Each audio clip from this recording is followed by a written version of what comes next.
Welcome everybody to our first Ask a Vet panel discussion, and I'm really glad to see all of you here. If you feel more comfortable writing down your questions, please know that there are pens and paper right on the back table. Just grab one, and if you don't want to say it, that's great. Someone will say it for you, but we really are so glad to have you here with your questions. I'd like to introduce our panel. First of all, we have Dr. Alfano from Deer Run Veterinary Services. We have Dr. Hauser from Falmouth Animal Hospital. We have Dr. Mosley from South Cape Veterinary Clinic. And we have Dr. Fernandez from the Cape Cod Veterinary Specialists up in Buzzards Bay.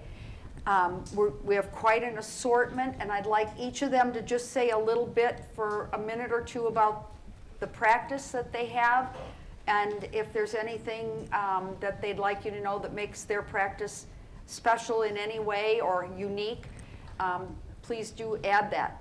So Dr. Alfano, would you like to start? Welcome. Yeah, well, I've been in town for, I don't know, probably 20 years, 30, I don't know, I've lost it. You know, I'm in T-Ticket, and lately it's been a little hectic because they've been digging up the road in front of our office, so that's put a little damper on things. But no, it's just basic small animal clinic. You know, we offer most services. We've been doing it for a while, so. I'm Leland Hauser, and I'm the Chief of Staff at Falmouth Animal Hospital. We are in North Falmouth, sort of at the junction of 28 and 151. So our road challenge is it's very scary turnoff. We're 2 vets. We're moving towards 3 vets in hopefully the near future. We do small animal medicine only. Do a little bit of house calls, and we do some work with Friends of Falmouth Dogs and People for Cats. And we do basic soft tissue surgery medicine, a lot of preventive medicine, a lot of diagnostic medicine, a lot of dentistry. I graduated from Tufts a long time ago, 1998, and I worked several years in emergency and critical care, and then went back to sort of my love of primary care medicine. Great, thank you. Dr. Mosley? Hi, I'm Beth Mosley from South Cape Veterinary Clinic. We are in East Falmouth. We got all corners of the town represented. Right by the LaPointe Feed and Garden, if you're familiar with it, or if not, Monica's Cafe is always a hot spot. We have no road issues, so come on. So we're right there on 28 also. Again, a nice small animal clinic. We do mostly everything everybody else does, nothing special. And we have 4 vets, but 3 of them are part-time, so that's the challenge, is you may see different doctor every time you come, but they're all awesome. Thank you. Dr. Fernandez? My name is Alberto Fernandez. I'm here from Cape Cod Veterinary Specialist. We have 2 locations at the Buzzards Bay Rotary and in South Venice as well. The practice is solely emergency, critical care, and specialty referral services in surgery, internal medicine. The Venice facility offers cardiology and ophthalmology as well. We do have cooperative collaboration with New England Veterinary Oncology Group as well. My specialty, like I said again, is emergency and intensive care, so my practice is dedicated to such. And we do have a resident training program in emergency and critical care as well. So this evening, what I'd like to have happen is if you have a specific vet that you would like to answer your question, please feel free to ask that. If it's a general question, I may suggest which one answers it, or they may just jump in. We've asked each of them tonight to have kind of a focus in case we have certain questions, so that we have that divided out. But otherwise, please feel free to ask your question of any of them. So I'd like to take a first question, and I have a microphone. Because we are actually taping this to be used on FCTV in the future, we'd like you to speak into this if you could. First question, please. Anybody? Okay, I'll start right here.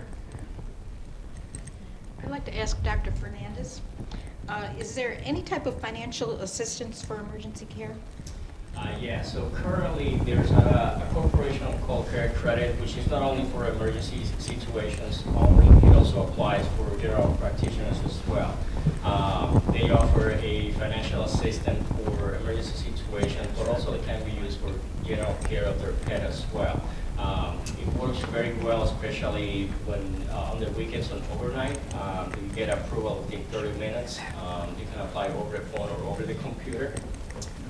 So that helps a lot of the residents of the area to be able to help their pets when they have an emergency situation, especially when it's after hours or on the weekends where the bank is not available, for example. I have a thing to add to that, if it's okay. Can you make sure you speak into the mic? I'm sorry, I have to ask that just so they can There's hear something you on called the TV. Sampson Fund, which was founded by a veterinarian on Cape Cod in the mid-1970s. And the idea was that many of us have worked in situations, particularly in emergency, but I think sometimes in general practice, where patients come in that are either suffering or could die without treatment, and the owners simply are unable to pay for it. And as veterinarians, that puts us in an excruciatingly difficult position, because if we were to treat all those animals free of cost, not only we would not earn money to pay our staff and light our building, we would actually be spending money for the medicines and the equipment that we have to buy. And so we face probably unnecessary euthanasias in those situations. So he founded this thing called the Sampson Fund for Cape Cod and Island residents. It's based purely on income. We use it quite a bit. Clinics who elect to be part of it, we each pay an annual membership fee. And we also try to raise money for the Sampson Fund through fundraisers and things that are sold. A lot of people have bequeathed thousands to hundreds of thousands of dollars in their wills to the Sampson Fund. It has probably saved countless number of animal lives. It has been used in non-life-threatening situations for just a quality of life for an animal that's suffering. And the really beautiful thing about the Sampson Fund is that the fund will reimburse the clinic 60% of the estimate, and then the clinic donates 20%, and the owner has to donate or pay 20%. So it's a collaborative effort, and it's used quite a bit. Cape Cod Vet Specialist sees many cases, and they get a certain amount allocated, and I'm sure you guys always use it up. We in private practice, we don't always use up all the amount that's available to us, but we actively ask people if they have a feeling that there's a financial burden and we can justify it to the fund. So it's an incredible thing that exists here, very, very rare. I haven't seen it at other places I've worked. But we were just talking about at our clinic, trying to put something bigger up to make more people aware that they could contribute or they could draw from it. The sad thing is that you have to be part of the system to qualify.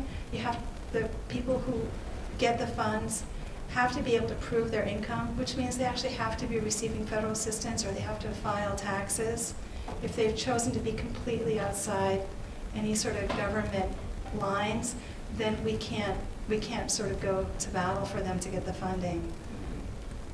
Thank you, Dr. Hauser, for mentioning that. I want to tell everybody, and Nicole, the Sampson Fund is holding a fundraiser coming up in May. It's a plant sale that they do to raise funds for this project. I think it's a wonderful project. It helps a lot of people in the Barnstable County. So please be aware of the publicity that the Sampson Fund Fair is coming. It's going to be at the South Venice facility. It's held there every year for the last several years. It's always very successful. There's plant sales and sales of other items as well, and all goes directly to the Sampson Fund. Great, thank you. Other question? I think you have one. I was wondering if one of you or all of you could talk to us a little bit about the Lyme vaccine. It's my understanding that it's only a certain percentage effective, which is different than a lot of the other vaccines. Could you explain that to me, please? I think Dr. Mosley will take that question if you don't mind, because she was going to focus on that tonight. Thank you. It's a good question, actually. Well, there are a couple different Lyme vaccines out there. None of them are 100%, nor is any tick preventative that you're going to use 100%. So I always tell people, I don't know what percentage effective the one I use is. The company might tell me it's 85% effective. I don't know that I believe them. In their research, they have determined that number. I would say it's better than 50% effective, and in that case, is it worth it? To me, it is.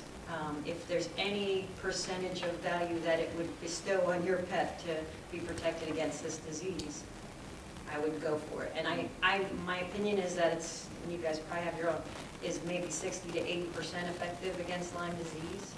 So that in combination with preventing the ticks from biting in the first place, which there are a number of products out we can talk about now for that, and daily tick checks, since it takes, from what I've learned, 24 to 48 hours at least to transmit the disease after the tick attaches. If you do daily tick checks, you're on a tick preventative, and you're doing a Lyme vaccination in this area, I recommend. It's the best you can do for your dog. It's more than we can do for ourselves. So, Does anybody else want to add to that up there? I had a guy show up 2 years ago on a really beautiful red motorcycle with a really beautiful red sidecar. And he and his wife got off the motorcycle and they had a dog in the sidecar. And he was an American living in Germany, married to this German woman. And every summer he comes to the States with his dog and his wife, and they take a road trip. And 2 years ago they happened to be taking the road trip in our area. And he brought the dog in, I can't remember, some minor thing that was wrong with the dog. And we got talking about Lyme disease, because I was concerned. He was going all through the Cape and then going up through northern New England. I thought, well, he's coming from Germany. Does he know about the prevalence of this? Well, not only did he know, but in Germany he said he had been vaccinated against Lyme. And I thought, how unfair is that? Like you. Yeah. So we, at our clinic, there are many, obviously, on all vaccines there are many, many different types, and there's different ways to approach immunity. And there have been in the past, and maybe some of you heard this, there have been some reactions to Lyme vaccines. Some are much more virulent. They trigger the immune system a little bit faster, a little more intensely. And then you have an unhappy dog, and an unhappy dog or an unhappy vet. But there are recombinant vaccines out. And as it's gotten more sophisticated, what they're doing is they're looking at how does the organism attach to the cell and get inside it. And do you have to throw a really big gun to make the whole immune system go crazy to the disease? Or could you just look at this one component, which is how is it locking onto the cell wall to get in? And then if you make just a genetically modified thing, this little piece, that will prevent that locking, that's all you really need. And so that vaccine came out with minimal side effects. But then there were complaints that the dogs that were being vaccinated according to manufacturer guidelines, some of them were still getting Lyme. And then a couple of years ago, a couple of vets actually started doing their own clinical trials and said, we're not doing the frequency enough on these genetically modified, these small piece vaccines. And so recently, a number of us have been changing our protocol. We're adding one more vaccine into the series. And it seems to have made a huge difference in terms of dogs that are coming up positive once they're vaccinated or not, which is the goal, of course. But the other thing that I'll say, because I'm a strong believer in this, is when we do have what I would call a vaccine failure, though I'm not really sure it's a vaccine failure, it could be the dog's immune system not doing what it's supposed to do. Because my immune system may not do exactly what his immune system does. So we could both get the vaccine, and Dr. Alfano will fight it off, whatever the vaccine was to, and I might not. But that may mean that my immune system didn't trigger and arm itself properly. When we get these so-called vaccine failures, a Lyme-positive dog that's been vaccinated, and we prove that we tested it beforehand, the manufacturer will report it, they'll step up, they'll pay for treatment, and they'll pay for more sophisticated testing. And they've always been very, very good about that. And so I think that's a really important thing as a pet owner that you should know. If you think that there's a problem with something, you should talk to your vet about that, because it's important that we get the word out and we really look at it. And they're not going to leave you high and dry. They'll do what they think is necessary to get the appropriate testing or treatment. I think the unique thing about the Lyme vaccine is that it actually has to work inside the tick. So in other words, when the tick bites the dog, the antibodies from the dog go inside the tick and kill the bacteria as a tick. So you really don't want it to get into the dog's system. So that's one of the few vaccines I think that works that way. Which one is that? The Lyme vaccine. Actually, all of them, yeah, they'll kill the little proteins on the bacteria that's inside the tick's stomach. before it regurgitates that bacteria into the dog. So while they're sucking the dog's blood that has the vaccine in it, it's getting the antibodies that are killing that little bacteria inside the tick's belly. Do they get to pass those antibodies to other ticks? No. Surely not. No, but the tick, once it has that Lyme organism inside it, will stay infective through its entire 2-year lifespan. So it might have acquired that infection in its little belly when it was a little baby larva, and then it feeds on a little mouse, and it infects that mouse, and then it feeds on a deer, and it infects that deer, and then it attaches to you or your dog, and it affects you. And again, every other tick that sucks those organisms' blood is getting the disease. So it's the vaccine should work 100% of the time in theory. Yeah, I agree with Dr. Mosley. No vaccine is 100% effective. The duration of the protection is also being put into question, where the manufacturer may claim it's a year protection, and you guys have more experience with that, where we think maybe 10-month protection is about right. Other thing to consider, the vaccine's only been out there for, what, maybe 4 or 5 years, roughly. If the dog was infected when he was 2 and is now 8, even if the dog is vaccinated and it was infected before that, the dog will be like positive. So sometimes the controversy comes up where the owner presents that, well, I vaccinated my dog all the time. Well, you gotta take with him or her, years ago, prior to the vaccine taking effect or prior to vaccination, the animal can still be carrying the condition.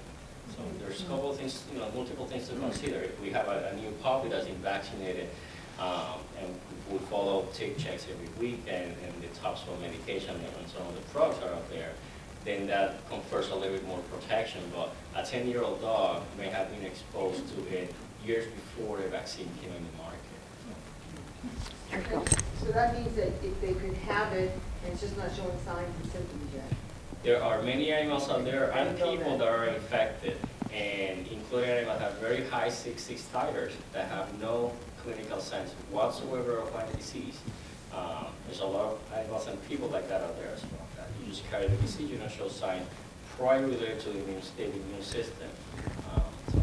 Could a dog that has tested positive for Lyme disease in the past get the vaccine after that?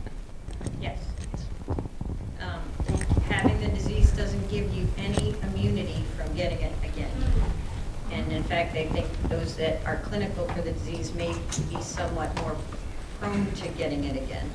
Because we have a lot of Lyme-positive dogs out there that are never sick or don't have active disease. They're still infected because they are showing the antibodies to those bacteria. They have seen them. Their bodies have seen them. So I wouldn't vaccinate them maybe in the face of the disease itself when they're sick. I don't think it helps that. But I would definitely vaccinate them after the fact. Yes.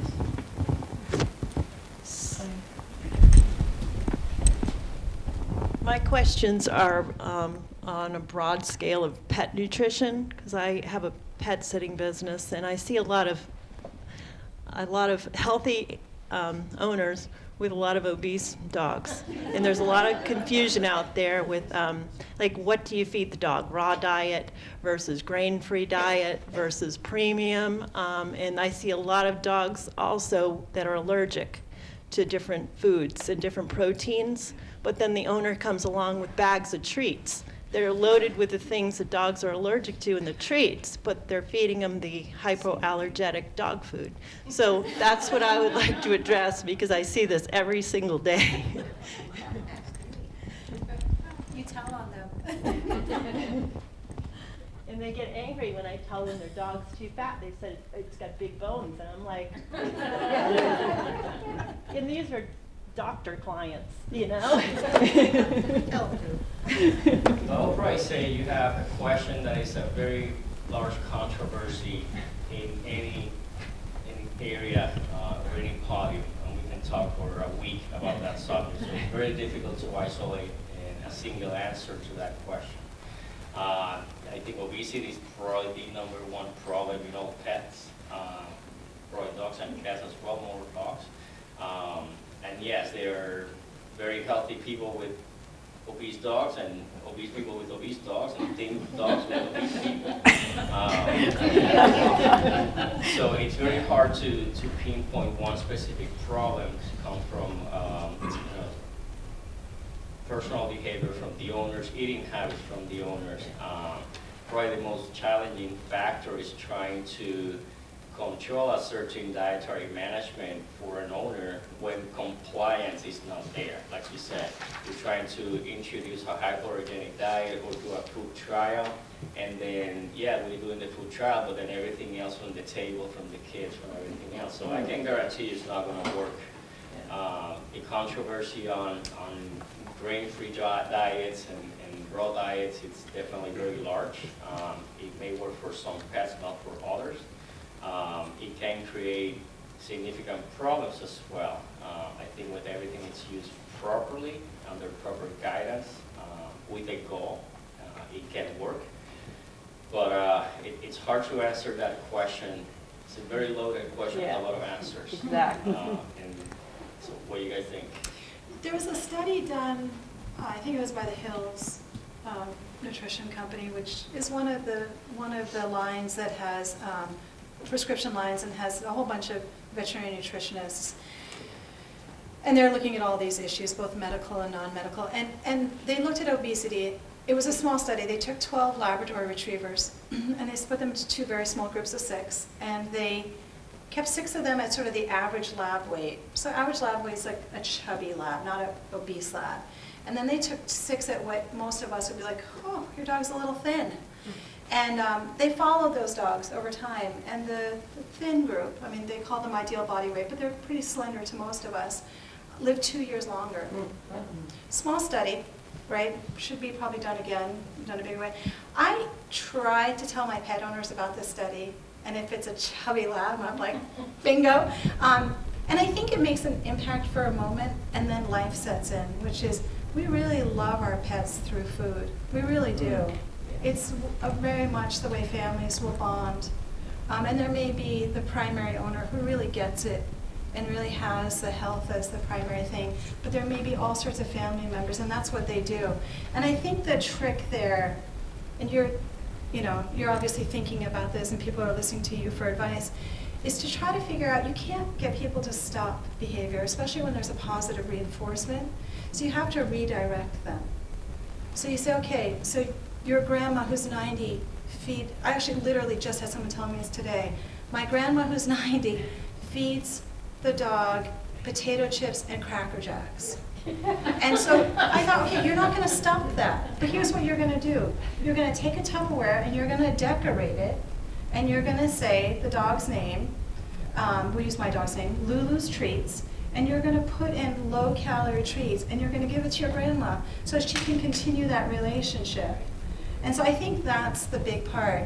And yeah, the hyposensitivity thing, they spend so much money on these prescription diets that we recommend for allergies, where all the equipment's clean, there's a huge quality control. We're like, okay, we're doing a 3-month trial. Do not feed your dog anything but this. And then they come in with a bag of treats. Yeah.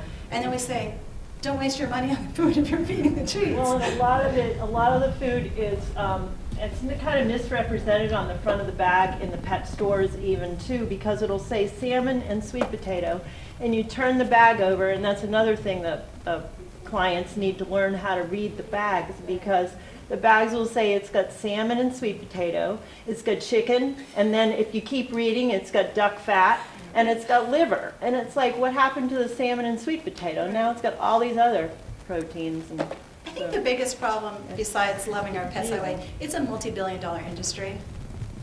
So everyone wants to get a piece of the game. They hear that we're literally the veterinarians who specialize in dermatology and allergies or internal medicine are reaching farther and farther afield. They're literally getting food made out of kangaroo. Why? They're looking for a novel protein. The next thing you know, the local pet store has food with kangaroo. There goes that novel protein. Yeah. So it's a multi-billion-dollar industry. I think it's like a little arms race. There was a study done, I don't know, not too long ago, and they did see what was in the dog food, and what was in the dog food was not, written on the bag. And there were some things in the dog food that they couldn't even identify. So I mean, it's, you really have to buy from a real quality company to make sure that they get. And what if you they're do supposed to. the homemade diets, you won't know the right ratio of vitamins and minerals and the right things to put in. I don't know if you agree with the home, some people like to cook for their dogs, but. There are proper ways to perform homemade diets with adequate ingredients and make a nutritionally balanced diet. Probably the best guidance for those individuals that want to pursue something like that is to consult a veterinary nutritionist. There are different combinations of diet supplements that can be added to a true homemade diet that can be very well balanced.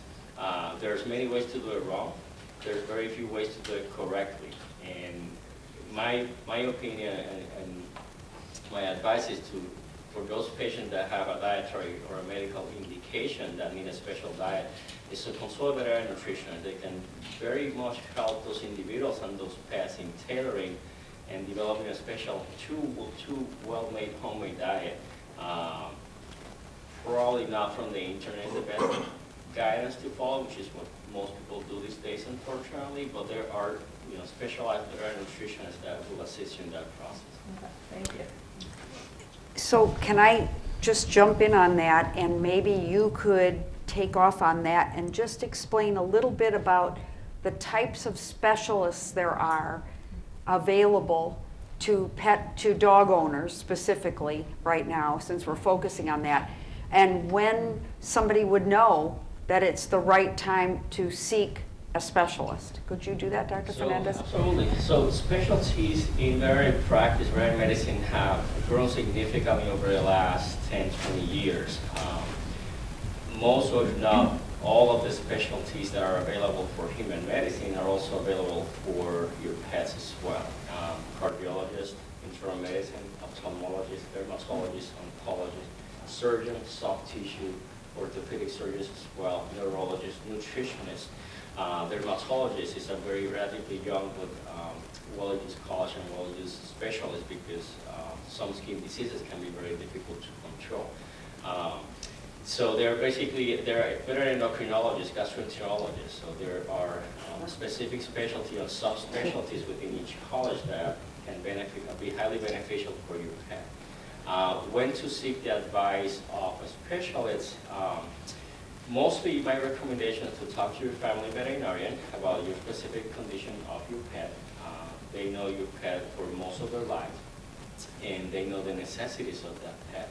And they will be the best person to guide you in the best interest of your pet, and when that animal, that companion, need a referral for specialty care. A complex bone fracture, for example, an animal that is extremely sick, severe diabetes, and needs overnight care and very tight control of blood glucose and the complications associated with it. So your family veterinarian should be the primary contact and guidance of when your pet needs specialty care. When it's the middle of the night, on the weekend, on a holiday, it's just a matter of grabbing the phone and contact one of the specialty practices in the Cape Cod, especially have 2 locations, and we can assist over the phone if you needs to be seen.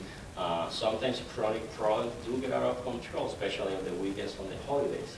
So we can help you guys in that aspect as well. But like I said before, the primary contact of when to discuss that aspect should be with your family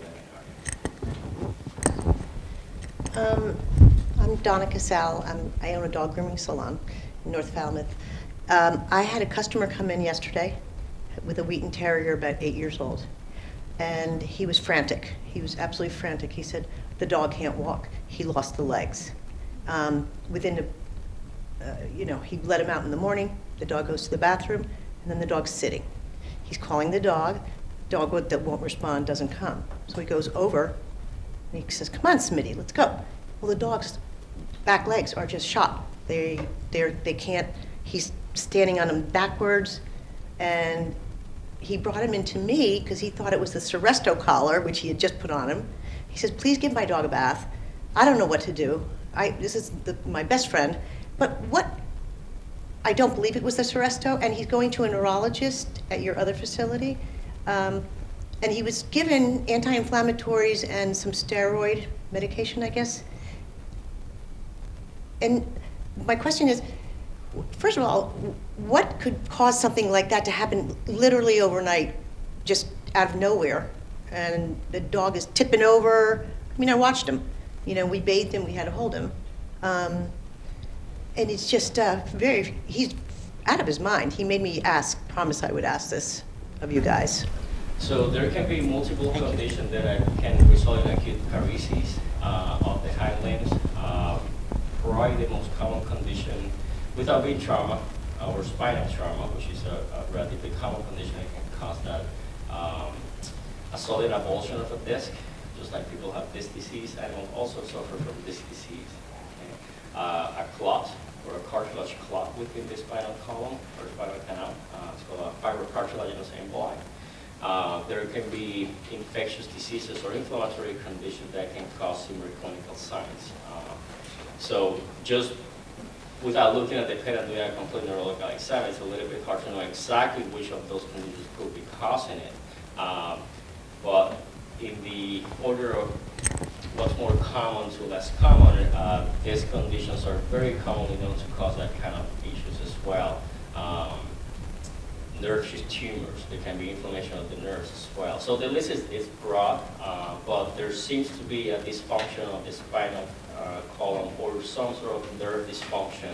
So it would be a neurologist. It will be a neurological condition and may require emergency neurological surgery for decompression of the spinal cord if that's the case. But it's not something you want to jump in right away. It needs to go through a specific channels of diagnostics. It may need an MRI or a CT scan. Those animals that are completely paralyzed or paraplegic very suddenly may need emergency surgery. Yeah. Dogs that are still have motor function, most of the time are treated medically. Pain medications, anti-inflammatories. Steroids and anti-inflammatories should never be given at the same time. So you probably got a pain medication and an anti-inflammatory. Yeah. Strict rest. Yeah, And close monitoring. Well, he went to Dr. Alfaro's office and they did say, you need to go to a neurologist and. Yep. Because he Go well in that recognized that he direction. may need emergency surgery at some point. When was this? The day before yesterday, but I don't think he saw you. So I will just jump in and tell you, about 10 years ago, we adopted a dog. It had a basal cell carcinoma on its shoulder when we adopted it. Had that removed. 4 months, great, everything was going well. Threw the Frisbee for the dog in the front yard, leapt up to get it, yelped like you've never heard, came down and wouldn't move again. I took the dog into my regular vet. I got recommended to go to a specialist immediately. I drove the dog to Tufts at that time. That was before there was a place to go here. And they thought, obviously, disc. We're going to do disc surgery. Dog was on the operating table, and they called me and said, we are really sorry, but we have discovered a nerve root tumor into the spinal column. Nothing that they could see until they got in, and there it was. And that is obviously what had weakened the disc to begin with. So, and when I worked at Friends of Falmouth Dogs, we saw dogs go lame like that a lot. Just so quickly. But frequently, it ended up being Lyme that would cause that symptom overnight, and by putting the dog on doxycycline within days, it was very noticeably better. So who knows? Would you suggest he stay on the medication a few days to see if this improves, or just get him to the neurologist and spend all the money on the MRI? Well, if it's to the point where he's got no feeling in his legs. That's what it is, yeah. Well, then it may even be too late. You know, because you don't have a very, correct me if I'm wrong, but if you have no pain reflex. Yeah, the pain bone pain is the last thing to lose. Once the animal have lost deep pain, what we refer to, it's very advanced and it's very bad and the prognosis goes down. Not that it's helpless, because some animals that have lost deep pain do come back to function, but it's something we want to move a little bit quicker than wait and see the medications if they help or not. If that is the case, again, some dogs with severe pain and joint inflammation from Lyme disease may behave similarly. It's secondary to pain. Those animals don't need surgery, don't need an MRI, do need doxycycline or other medications. So it depends what's going on with the pet. It's hard to generalize specifically without, physically putting your hands in the pet and looking at the diagnostic. But Dr. Parra is 100% correct. And anyone that has a spinal injury of any sort and have a lot of deep pain, there's a timeline. You want to get those dogs, and if they need surgery, to surgery as soon as possible. A cartilage clot or a blood clot it's a non-surgical condition, but it presents similarly to some of those that can be. And it can be very difficult to tell one versus the other. So the dog may not need surgery. Those patients that have a clot may not be even painful. Do they need anti-inflammatories? Sometimes, sometimes not. It may need time. I don't think this dog can feel anything. We squeeze, we play with teeth. He's usually a biter, so his toes. Okay. Nothing. Here we go. Thank you. I have a friend who's got a corgi. This is so they can hear you on TV. Okay. Thank you. I got a friend who's got a corgi hip dysplasia. She's saying she's being I don't know hip dysplasia anymore. And used to be kind of that you just go straight to surgery. Apparently they're recommending laser surgery or laser, do you know anything about anybody know anything about that for hip dysplasia? Dog's 5. Just curious. She wanted me to ask. There's this cold laser that's popular. There's not a lot of evidence-based medicine yet with laser, but it's being used extensively. I've even heard specialty practices that are using it, and they'll say, okay, there's not a lot of evidence. We don't think it does any harm. We don't have the data yet to show how effective it is. Why not use a modality if we think it might be helpful, and then hopefully more information will come out. But if you're really truly talking about an orthopedic condition like hip dysplasia, that can be fairly painful in some patients. Sometimes the only option is surgery, and it can be remarkably life-changing in a positive direction. I think everything has its place. So if you have muscle spasming due to weakness in the hips and the lower back, or the legs are having to do more work and there's muscular pain, well, maybe there's a different way to address that. But if the dog is really dysplastic and you've seen it on x-rays, and you've seen it on decreased range of motion, and you've seen it clinically, the dog's really struggling to get up, then maybe the best thing you can do is go see an orthopedic surgeon and see if this patient would be a good candidate. Could you really turn their life around? But it's not so different from those of us who need knee replacements. At what point do you decide that bone on bone, you're going to go and get the knee done? It's a big deal. I do want to make a little plug on the note of some of these cases that you guys are bringing up, and the whole idea of specialty medicine, which has really elevated veterinary medicine to a whole new level, is that this really is a reminder for me to share with you something that I am a strong believer in, which is pet insurance. Because we're talking thousands of dollars for things that are really, really necessary. That MRI to see if this dog has a compressed disc, and if the spinal cord is being compressed, and if the dog would benefit from surgery, or is this thing that Dr. Fernandez is talking about, this FCE that doesn't need surgery, or whatever it is. Or you send the dog to a dentist because you want to save an important tooth and you can get a root canal done. Or the dog with a hip dysplasia, that if you caught it early enough, you could have had those hips corrected when the puppy was growing in a very easy way. Or later in life, the only thing that's holding that dog back from having a full life is the money for the surgery, which is significant. It can be a mortgage payment. It can be 3 mortgage payments. It can be between a college tuition payment and taking care of the dog. We see this all the time. 18 years ago when I first came into practice, up to 10 years ago, 8 years ago, the insurance really was bad. They didn't cover anything. Say it again? How do you choose insurance? Well, you ask your vet, because most of us have had to deal with unhappy clients who had crummy insurance plans where we said, okay, listen, this laceration is going to cost $300, $400, $500, and the insurance says, we'll give you a 17 for that. And the vet is like, are you kidding? This is all you're going to pay this poor person for, and they're paying how much? So most of the vets now have had experience with their patients and their clients, what insurance plans are really fair. They're not cheap, but here I am a vet.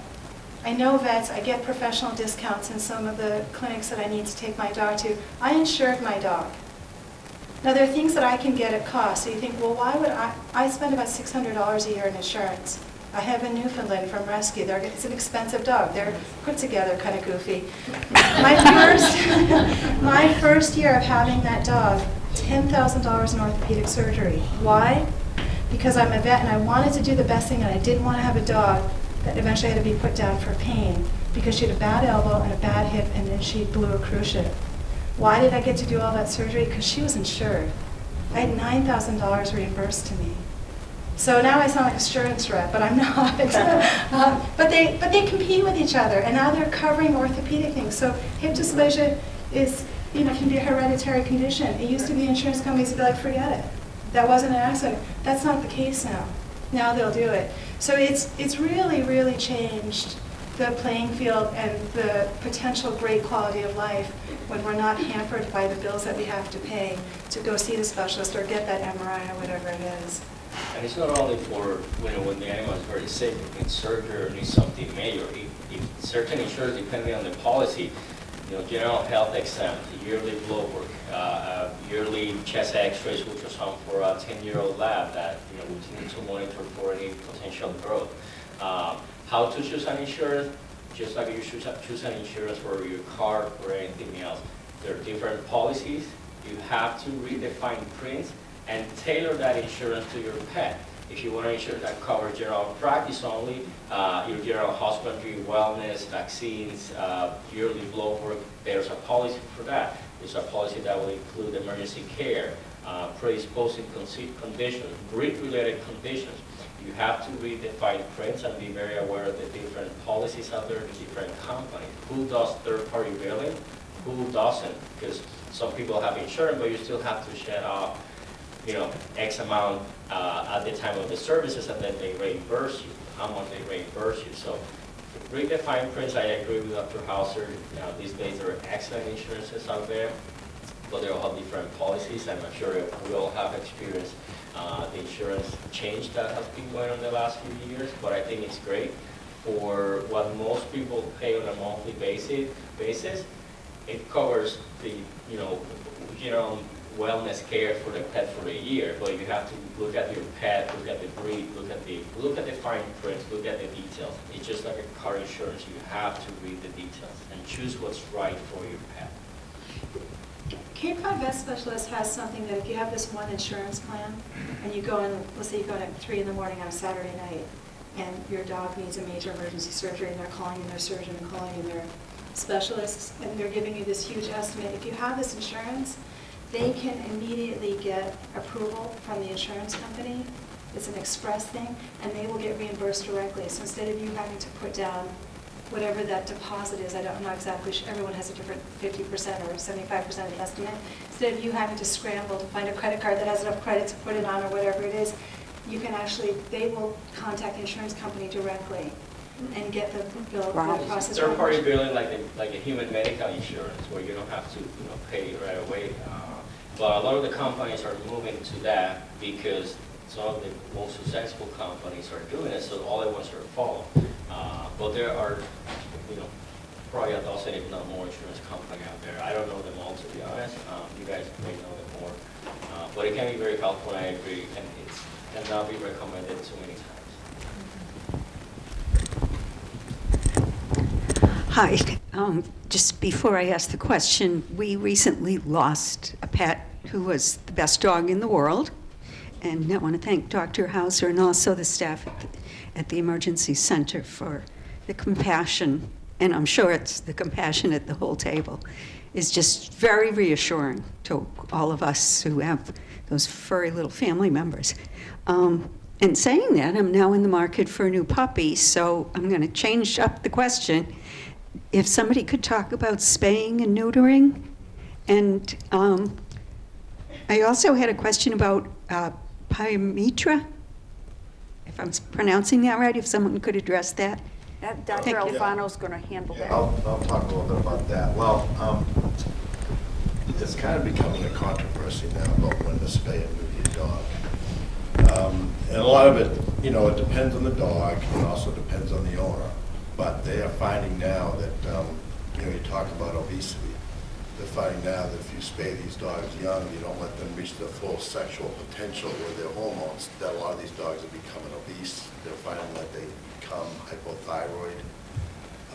They're finding that if they spay a dog at a certain age, say 6 months, one bone is, has already completed its growth, whereas the other one hasn't.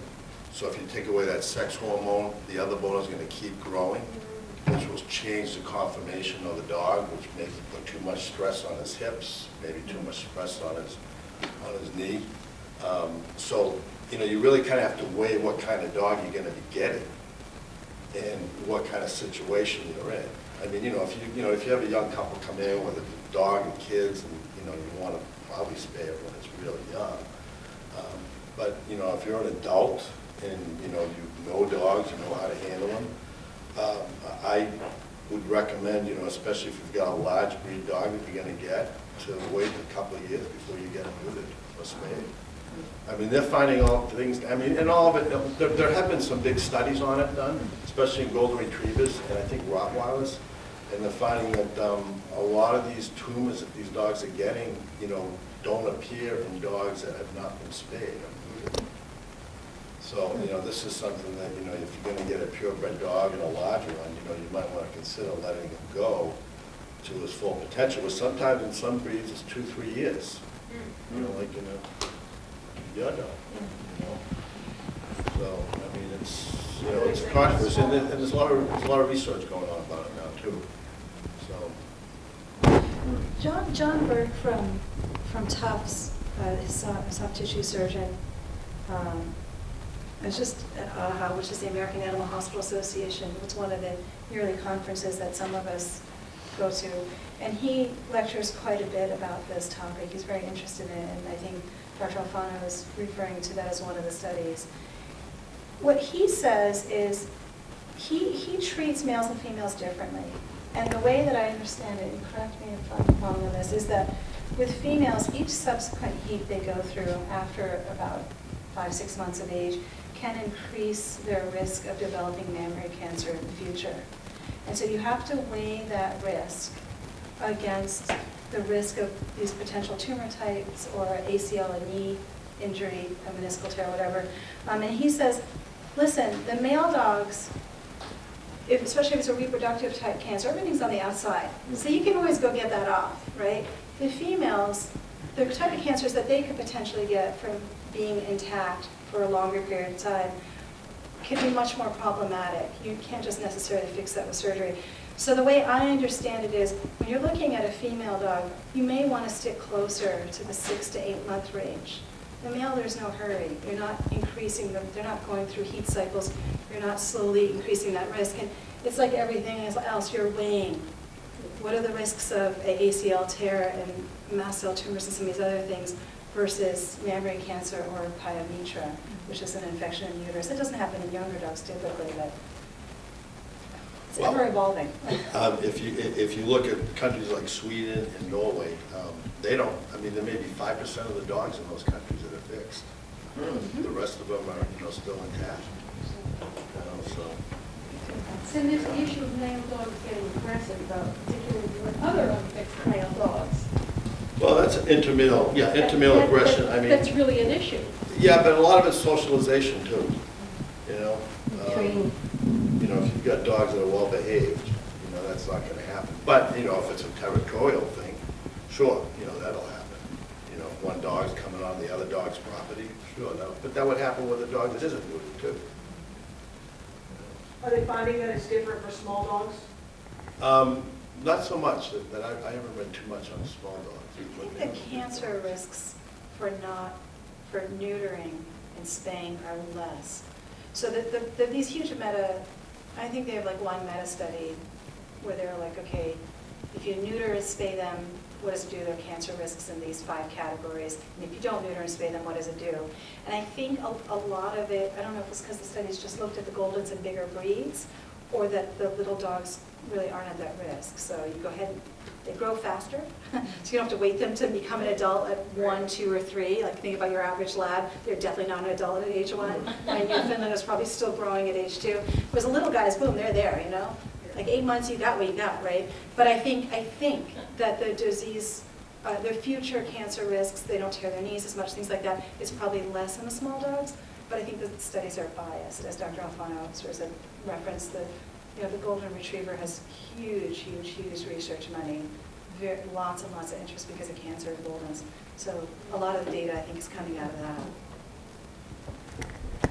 I'm a newcomer to this turf, and I feel like there's the most incredible concentration of veterinarians and vet hospitals that I've ever noticed before. Maybe it's just because I'm noticing this. But there are all these, the Department of Labor statistics about this huge growth and, being a vet tech. And are you noticing this? Are you noticing that there's this, obviously, this huge new wave of pet ownership? Are your practices getting busier? And Well, I'll probably say the Cape and the people that live here, and I've probably been the one that has spent the least amount here compared to the rest of the panel. Pet people are, the Cape people we're pet lovers. There's a large community of pet loving people here. I'm not sure what's the percentage of households with pets, but it's very high. A lot of people are very dedicated to their pets, and that gets passed on to their offspring, to their kids and family members as well. Probably Dr. Alfano and the rest of the panel have more experience with the population in the Cape, but there's a lot of pets in the Cape. There's a lot of people that enjoy their company and do very good for them. I think the pet ownership did suffer a little bit when the economy was a little bit off, but and people in any social strata has pets and benefit from their company and taking care of them. Or maybe they want to have what they have to say. Well, yeah, I think business over the last year or so, I think, has gotten a lot better for the industry. You can see it in some of the reports that come out. It was flat for a while, but for some reason, the last 18, 24 months, it's really picked up. Now, the reason for that, I don't know. I don't know if there's more pets or if there's more money out there to spend on them. But it seems like there has been an uptick in it. Well, there's a lot of pets because there's a lot of pets. Yeah. I want to go back to answer her question about pyometra very briefly. Pyometra has mostly two syndromes or two components that unspayed female before the age of 6 and after the age of 6. Every heat cycle that unspayed female goes through increases their risk of a uterine infection. The population of unspayed females under the age of 6 are less commonly seen in this country. It's mostly seen with breeding from a male or excessive breeding from a male that introduces an infection, or is more seen with injections to prevent pregnancy. Less commonly used in this country. We often more see the female over 6 years of age that, like again, every year that female spend without being bred and intact increases the risk of infection. It often occurs, the typical occurrence several weeks, 6 to 10 weeks after finishing their heat cycle, because during their heat cycle, their cervix will be open. Bacteria from the vagina or the vagina vestibule will travel into the uterus. When the cervix closes, the uterus under the influence of progesterone, which creates a perfect environment for bacteria to grow. There's two subtypes of this pyometra. The open pyometra, which is probably the most obvious because there's active purulent discharge from the vagina of these females, which is it's like getting as well, but more like getting those are closed pyometra where the pus is being sequestered within the uterus, and often resulting to multiple complications, including severe infection overwhelming to the body. In some cases, can be a surgical emergency. And for the most part, surgery is recommended. There are methods to treat medical methods to treat pyometra without surgery. It's a little bit more risky, more costly, not always successful. That's probably a broad summary of pyometra out there. It can get very life-threatening, especially in terms of the kidneys and overwhelming infection to the body. Let me ask you, what are the odds after treating it, would they be able to have puppies?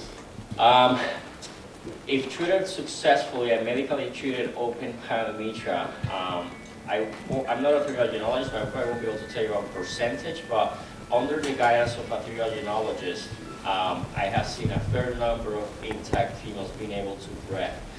Those are usually females that have good genetics. They're very good for that purpose, either security or any other training, that are very valuable, that their genetics must be preserved. And yes, they can be bred again.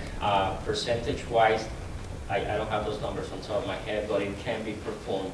But it's labor-intensive. It's a daily therapy. And if it's not successful, life-threatening infection can overcome the body. But yes, they can become pregnant after medical treatment of pyometra. For the most part, I personally recommend surgery. Thank you. Go ahead. Back to the issue of Lyme disease, sort of.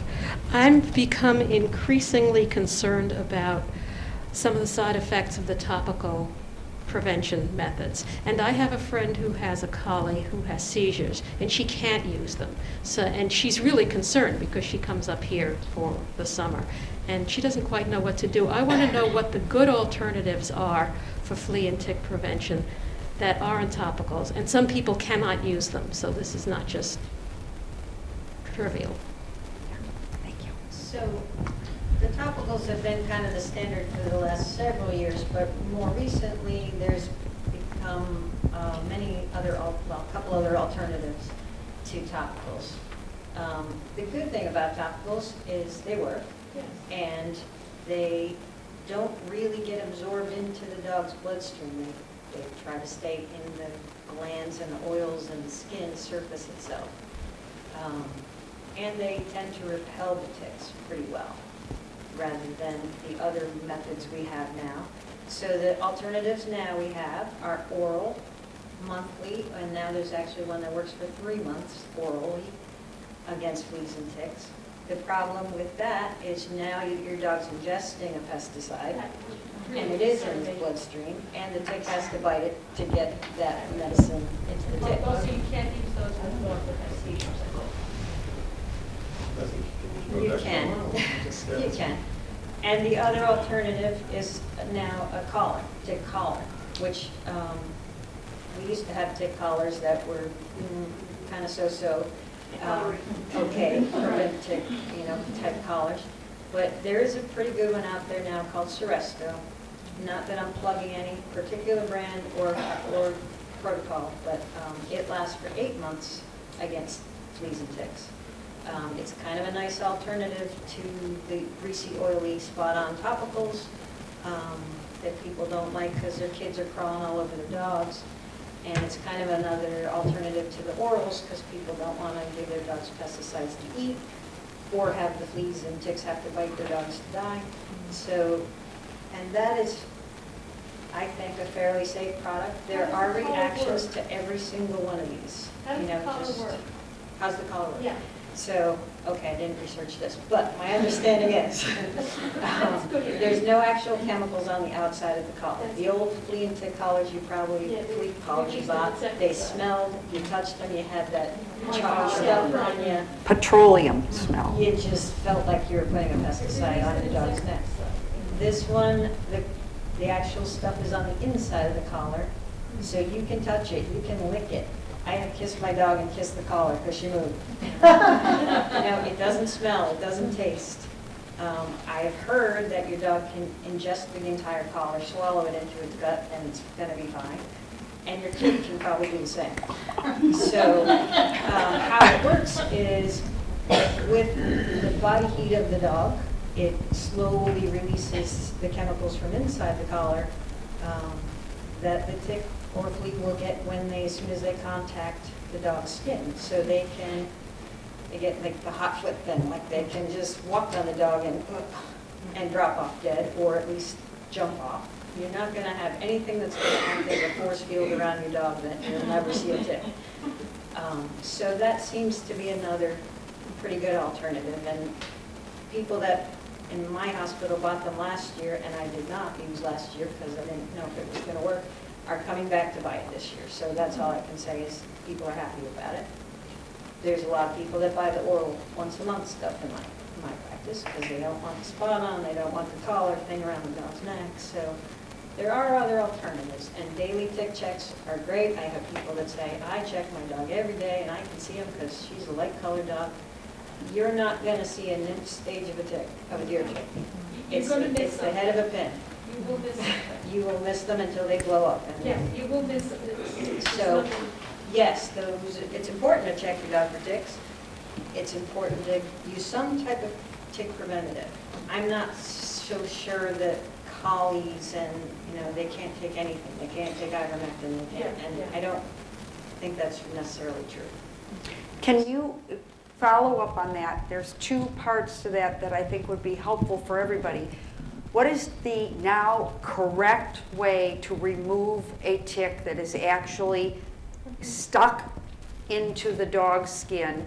And secondly, at what point do you make a decision, if that has happened, that you need to take your dog to the vet to be treated or make a decision about treatment?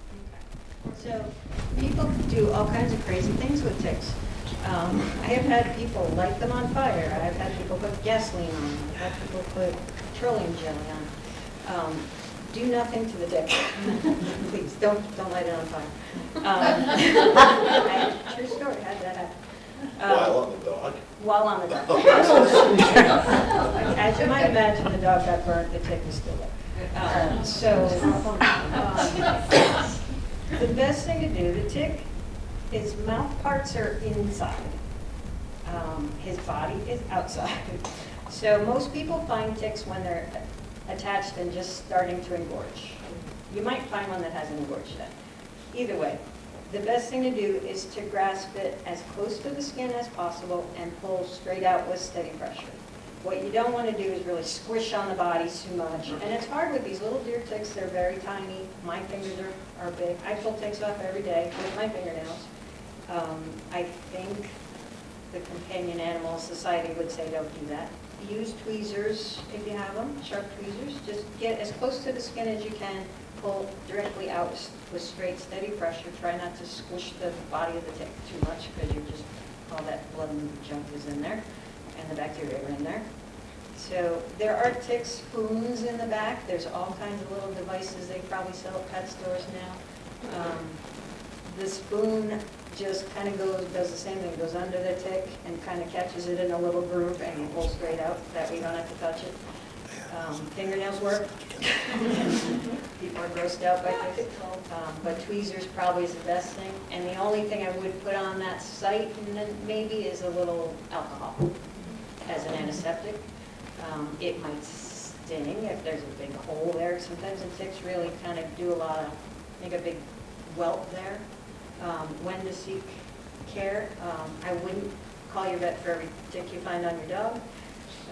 Or yourself, I wouldn't call your physician. So with people, we worry about the big red target lesion around the tick bite, the rash around the tick bite. Dogs don't get that. They will get a little red irritation, inflammation from a tick bite. So that's not necessarily going to be Lyme disease. That's just body recognizes there's something foreign there, walls it off. They sometimes get a lump. People are always worried about leaving the head of the tick in there. You may not get every little bit of its bite in little mouth parts. It's not going to grow a new tick. That question. So do your best, get as close to the skin as possible, pull it out. Expect a little bit of a little red welt there, that's okay. If it gets bigger and bigger, on you, if you're worried, call your physician, obviously, and save the tick, I think. On your dog, expect a little bit of a red spot, expect a little bit of a scab there, expect a little bit of a hard lump sometimes from inflammation. It takes a while to go away. But I wouldn't necessarily go to your veterinarian or even call for every tick bite. There's a lot of ticks on the gate. You're going to see ticks. And unfortunately, Lyme disease doesn't show up right away after a tick bite. It can take weeks to months. I've had Lyme disease in February, and the people haven't seen ticks since October. It can be 2 to 5 months before they show signs of illness. So you don't necessarily need to rush to your veterinarian for a tick bite. If the dog is covering ticks, will probably take you hours, if not days. That dog may need a medicated bath with products that your veterinarian will have available to see probably take you hours to take deal with a tick infestation. Probably will be painful to the dog as well. So I think those cases with severe infection may need a dip or a medicated bath for sure. It's important to recognize also treatment of the ticks and fleas is not only on the pet. That is one component of the large spectrum of tick and flea control. You have to treat the environment. Okay, you can put all these products on your dog. If you don't treat the yard, if you don't treat the surrounding areas, if there's stray dogs or cats, coyotes, raccoons, and everything else walking through your backyard, they're getting infected from those sources. If there's a large brush area, tall grass areas, you want to avoid those areas. So we can put the best products out there, but if we're not treating the environment, we're not going to get over that control. A lot of people don't treat in the winter, and I don't know if you guys see that more often than I do, but most of it, oh, come September, I don't do this anymore. You know, ticks and fleas, they can live inside your house, especially the fleas, and then everything's frozen outside, the door is just for the cats getting infected from the inside, okay? Sometimes severe flea infestation, if there's a rodent that died in the basement or the attic of the house, and all the fleas are crawling out of that carcass. So flea and tick control in the pet is only one component of the entire process. A lot of people concentrate in the pet, and yes, it's important, but the tick load environment is equally important as well. Yeah, we see ticks every month of the year now. Yeah. And fleas. And flea infestations. Another question? Yes. Hi, I just moved here 2 years ago, and I have a 7-year-old Greyhound Yellow Lab mix. There's a certain grass that this dog keeps eating. Is this natural? Not all the time. Not all the time. You know, every once in a while. Well, dogs are grazers, you know, go out and eat, you know, grass, you know, if they have a little upset stomach or something in the back of their throat, they'll go up and chew something. You know, whether, you know, maybe he likes it. He does. Yeah. You know. So, and you know, usually you'll see it come out in the stool. Yeah, it does. Yeah, yeah.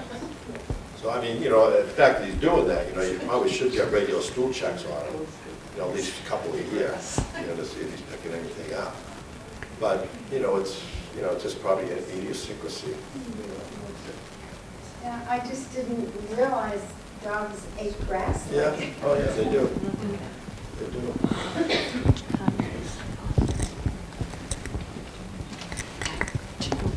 I have two questions. The flea and tick, can you give them the shot and use a collar, or is that bad?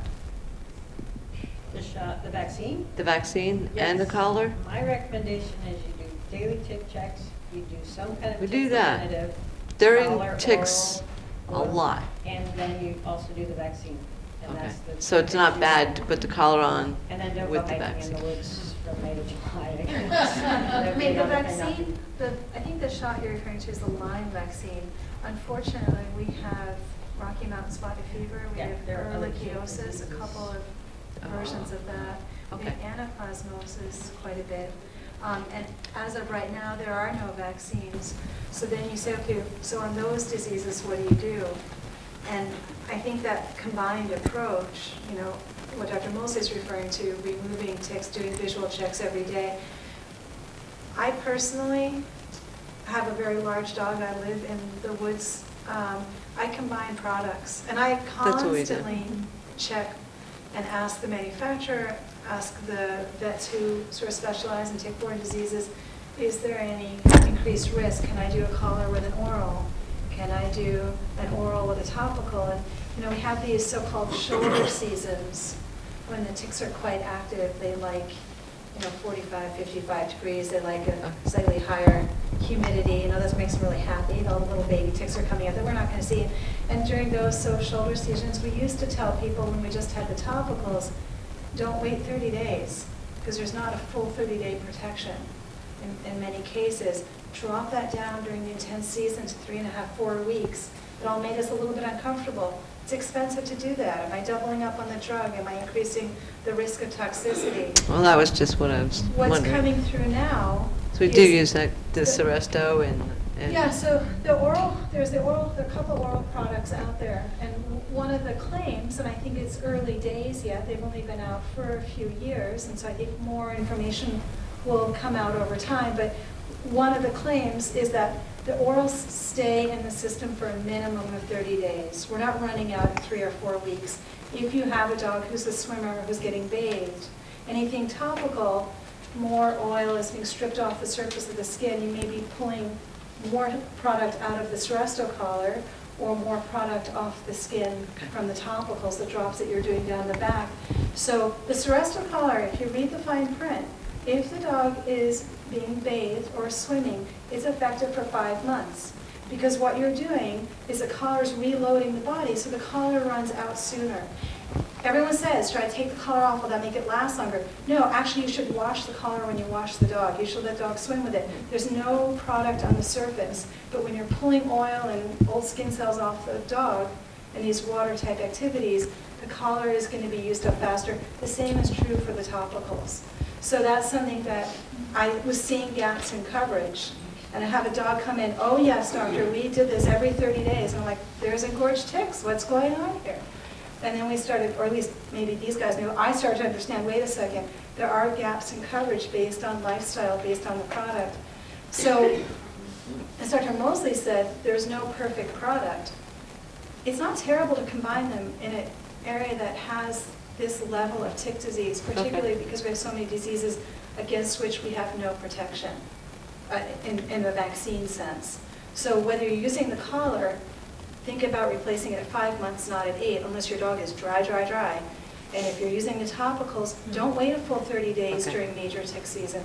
Or talk to your vet about doing a combination, a collar and an oral.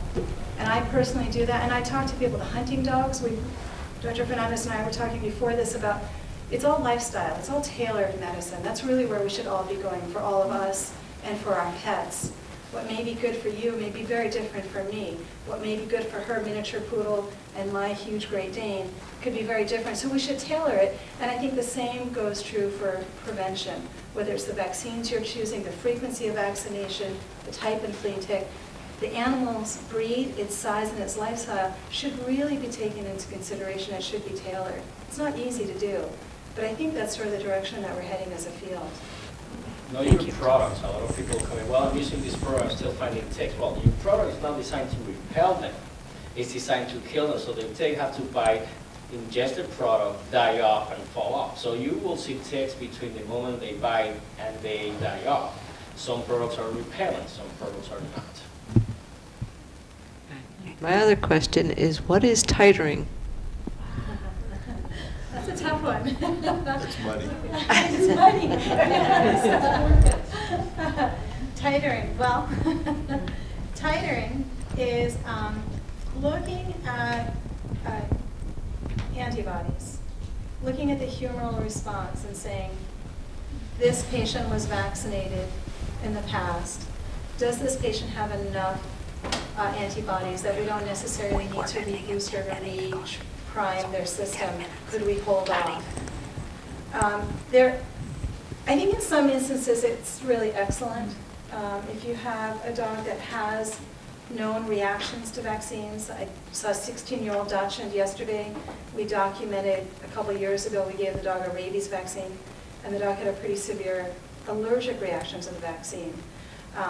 And so there's a lifestyle thing and also a health thing. Maybe it doesn't make sense to rabies vaccinate. Should we run a titer for protection? It is state law. It is a fatal disease. It does spread to humans. So yes, Kansas State does wonderful research on rabies. We could send a blood sample, get a rabies titer. It's the same that's required if you take your dog to certain countries. You have to submit rabies titers. Interpreting titers is difficult. There are different ways to run these titers. Cornell is doing quite a bit, but even Cornell has 2 different ways to do it. They have an ELISA, and they have one where they almost do a challenge with the dog's blood and the antibodies to the virus. The big question is, at what point do you say, okay, below this level, we need to revaccinate? There's a lot of discussion on veterinary boards and among immunologists and virologists in veterinary medicine about how do you really interpret those results. And that gets tricky for us, the family vet. I used to do a lot of titering when I lived up in the Cambridge area, and we had a number of dogs that had autoimmune disease, or we were afraid they were going to go that direction, and we didn't know if there was a link between the vaccines and triggering their immune system. And they would come back with great titers against one part of the vaccine and like nothing against the other. And then you're like, okay, what do we do? If you can afford it, certainly against the things that are in the combined distemper parvo adenovirus, why not? If your dog had a good puppy series and had 1 or 2 vaccines after that, and in all likelihood may have ongoing protection, that protection could be good for 3 years, it could be for 7, it could possibly be for 10, and you can afford a titer, have your vet run the blood sample. As long as you're willing that after you pay for that titer, if something comes back at 0, that then you're willing to pay for the vaccine. So I think it's a case-by-case basis. I think it's certainly available, but I think it's a little bit hard to interpret. I know this for myself because I get rabies titers run, and the Kansas Lab for Humans Rabies refuses to interpret the number. They just give you 0.5. Right, and they won't actually say this is protective. The Cornell thing for dogs looks a little bit better.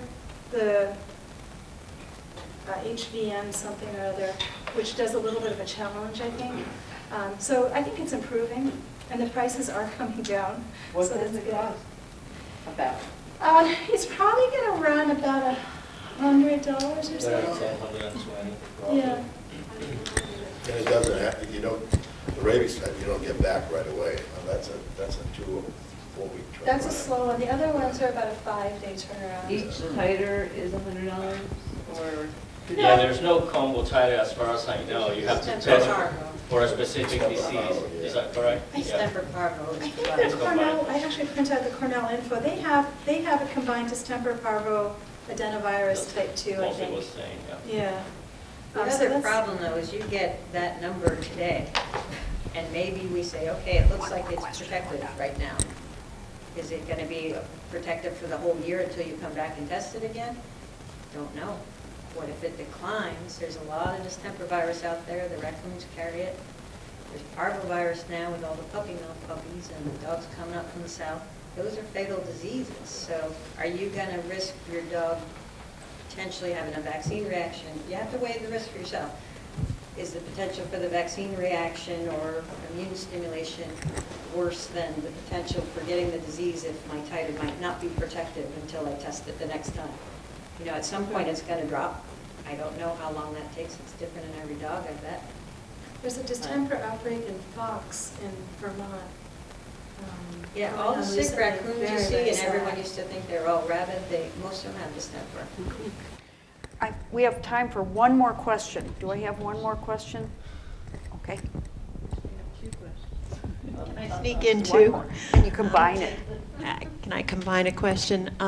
My question is, what was I going to, on the giving the vaccinations, is it safer to give, say, the distemper parvo vaccination and then come back a few months later and give a rabies vaccination if they're both due around the same time? Isn't it safer for the immune system not to give all the vaccines at once? It would appear that way.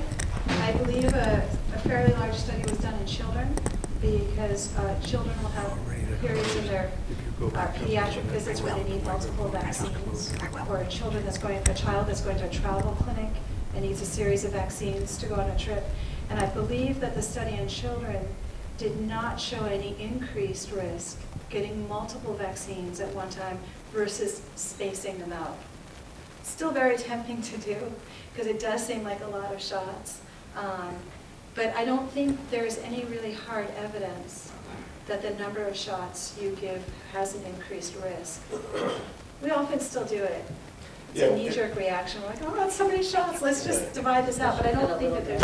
And one of the reasons you might want to do it is because of the dog. If you give 3 shots in one day and the dog has a reaction, you don't know when he's reacting. So if you space it out and he reacts, you narrow it down to when he might have a problem. Now, is the age of puppies now being vaccinated, has that gone up a little bit? Years ago, I think they used to give a first vaccination for parvo like at 4 weeks old, but I think they've changed it a little bit, haven't they, or have they not? Yeah, I think it's 6 to 8 weeks. A little bit older. Yeah, one of the most common causes of vaccine failure is vaccination too early, because those puppies will have maternal antibodies that will counter-arrest the vaccine. So vaccinating too early is not good also.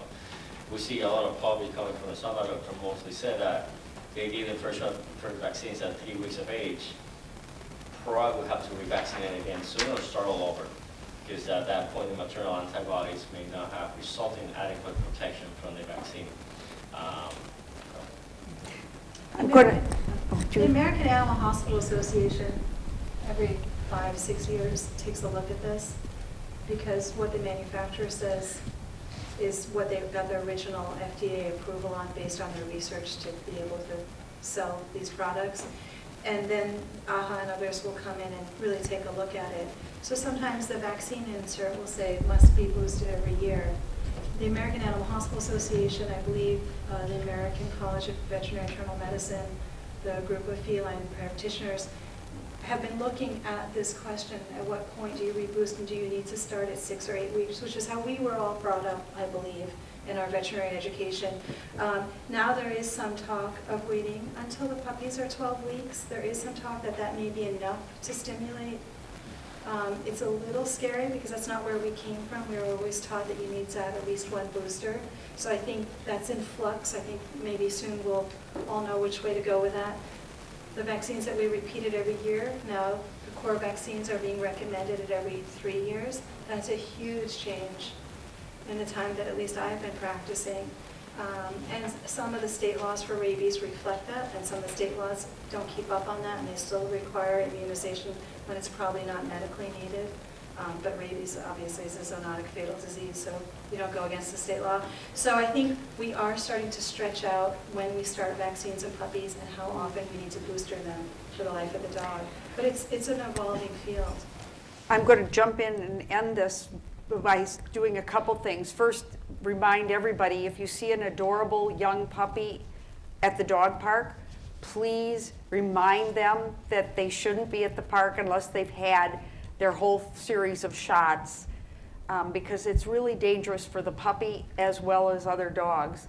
So we always, even though we love oogling over them, it's a really important thing not to bring them into a public place like that. Secondly, I'd like to thank Peter Cook from the library for helping set all the technical stuff up tonight. I'd like to also thank our team of 3 from FCTV for being here, and hopefully this will also be able to be seen by a lot of other people when they put that on television. And I'd also like to say, of course, thank you to these 4 people who gave us such a great program tonight. Thank you very, very much.